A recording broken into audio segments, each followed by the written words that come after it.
ভোর থেকেই গাছিদের কর্মব্যস্ততা। সূর্য যখন পূব আকাশে উঁকি দেয়, ঠিক তখনই গাছিরা আপন মনে খেজুর গাছ থেকে রস আহরণ করেন।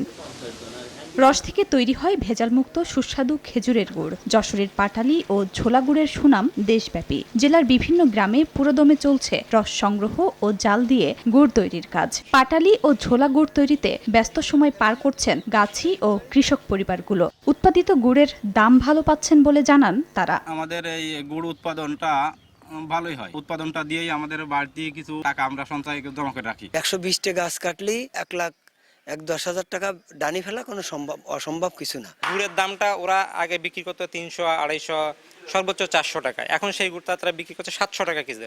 ফলে কি হচ্ছে, অঞ্চলের এই গাছিদের কি অর্থনৈতিকভাবে তারা কিন্তু লাভবান হচ্ছে। কৃষি বিভাগ বলছে, গুড়ের উৎপাদন বাড়াতে ইতোমধ্যে নানা উদ্যোগ নেওয়া হয়েছে। গাছিদের সাথে আছি এবং তাদের সার্বক্ষণিক তদারকি করছি। গুড়ের চাহিদা স্থানীয় বাজারকে মেইনটেইন করে আমরা আমাদের সারা দেশের যে সমস্ত গুড়ের চাহিদা আছে সেই সমস্ত বাজারে আমরা প্রেরণ করতে পারি। যশোর জেলায় 22 লক্ষাধিক খেজুরের গাছ রয়েছে, যার মধ্যে 3.5 লাখ গাছ থেকে রস আহরণ করে 6,250 জন গাছি।